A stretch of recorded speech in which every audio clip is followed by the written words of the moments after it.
Your 20s are one of the most important decades of your financial life. The decisions you make now don't just affect the next few years, they affect the next 40. The good news is you don't need to be perfect, but there are a few mistakes that can quietly cost you tens of thousands to literally millions of dollars over your lifetime. Some of these I've avoided, and some of them I've had to learn the hard way, unfortunately. But here are the 5 biggest financial mistakes that people make in their 20s. Now, a quick disclaimer as usual, I'm not a financial advisor, so this is not financial advice. This is purely for educational purposes only. So mistake number 1 is carrying credit card debt. If you have a credit card, and most of you likely do, always pay it off in full on time. Here's a rule I live by. If I don't have the money for it, I don't buy it. Credit cards themselves aren't the problem. I mainly use a credit card when I pay for things, but the actual problem starts when you carry a balance on that card. So when you go into credit card debt, it comes with high interest rates, which make it really difficult to get ahead. Every dollar that you spend on the interest of the credit card debt is another dollar that can't be invested and can't be making money for you. So credit card debt compounds against you, while investing compounds for you. There's one specific example that I actually came across. I just was scrolling, I don't know if it was YouTube or Instagram or something like that, and it was a quick interview with somebody, and I believe it was at Disney World, and it was a father of this family, and they did an interview with him, and he was talking about how much credit card debt he was in. And he said that he put the whole Disney trip on a credit card, and he was in debt on that credit card and hadn't paid it off, and was going into more debt through this trip. Now, that is obviously something that you shouldn't do, and again, it goes back to my philosophy.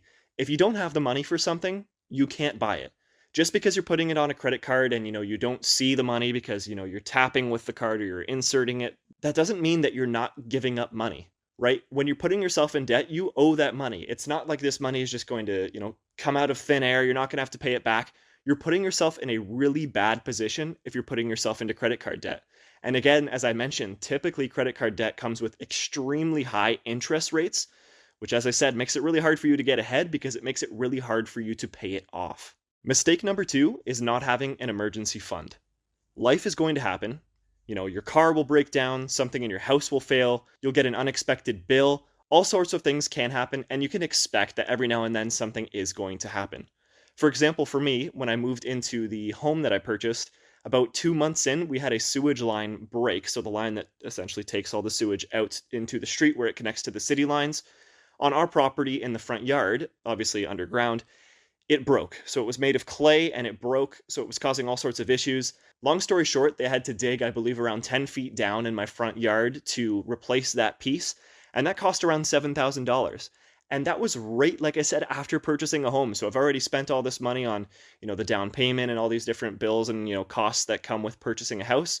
And then on top of that, I had to spend another $7,000 to fix this issue.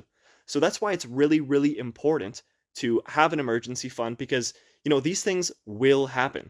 And even like I said on the note of buying a home, another kind of side note or side tip is to make sure that you're not putting all of your money into a house, right? Things are going to happen, especially with home ownership. If you own a home, this is more important than ever.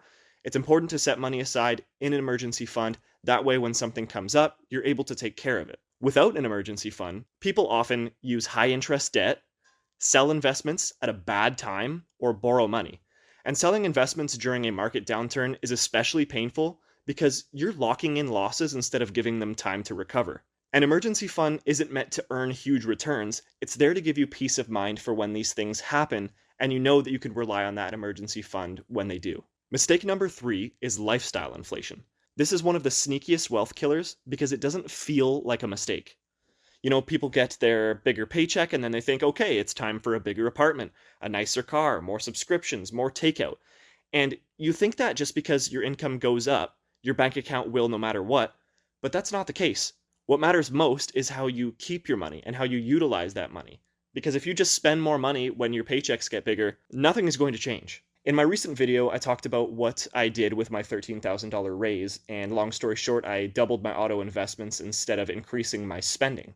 Because every raise is a chance to improve your future and not just your lifestyle. So avoiding lifestyle inflation is a massive thing, especially when you're young. All of us essentially are using social media, we're looking online and we're seeing all these things that people have, whether it's this amazing vacation to somebody buying a new car to whatever it is. We see all these things online that we don't have and we think, okay, I should get these things. Why do I not have these things? If others have them, I should have them.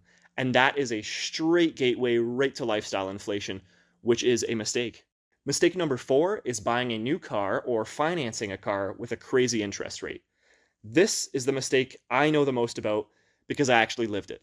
I made a video about this in the past, but essentially the story was I had an old car where the repairs were essentially more than the value of the car itself.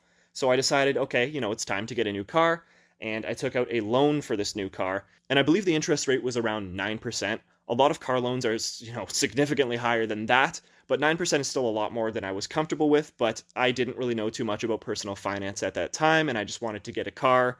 My expenses weren't high. I think at that time I was still living at home. So like I said, the expenses were quite low at that point in time, so I didn't think too much of it and kind of left it for years and years and years, and then realized how much money I lost in the actual interest payments because I was thinking, okay, I'm paying off this car, but a lot of that money was going towards interest rather than to the principal. And that's because when I went to buy the car, I was looking at it as, okay, it was specifically the bi-weekly payment, right? A lot of people go to buy a car or buy anything when they have to, finance it, and they'll look at the payments instead of the total cost. But those payments are brought down low because the period of time is stretched out so far and the interest is thrown into that, and it can really, really drive a wrench into your wealth building. So I ended up paying thousands of dollars in interest. Until fairly recently, I was actually dealing with negative equity. Finally out of that by increasing my payments and actually switching the loan to a different type of loan. But it's definitely something that I would not recommend for anyone. Again, especially if you're young, it kind of puts you in a bad position off the start, and all you kind of see is, the shiny new car, and you just want to sign whatever you can and get it, but you really need to be careful of that. And I'm not saying don't buy a reliable car. I'm saying don't let a car delay your financial goals. Obviously, it's important to have, a reliable car, a safe car, especially if you have a family. That's obviously something you need to be thinking about.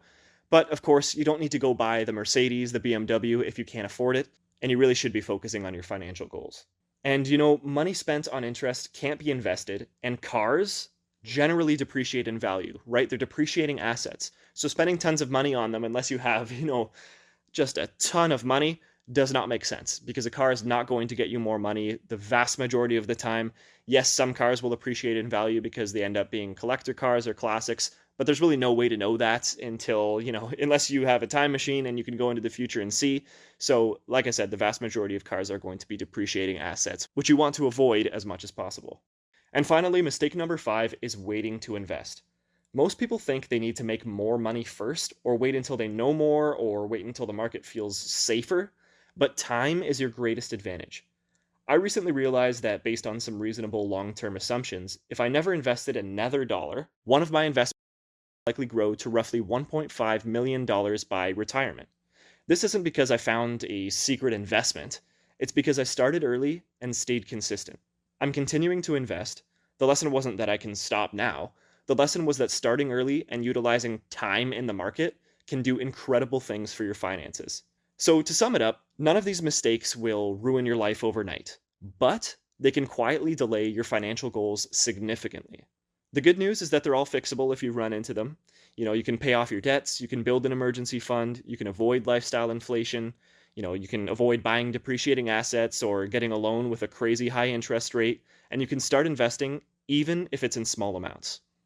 You don't have to make perfect financial decisions, you just have to make enough good ones over a long period of time. Building wealth realistically isn't about one brilliant decision. It's about avoiding a handful of expensive mistakes and letting time do the rest. So that's all for today's video, guys. Hopefully you were able to take something from it. If you did and you want to see more content like this, please feel free to subscribe. And if you have any questions, you can leave them in the comment section down below. Thank you guys for watching, and I'll see you in the next one.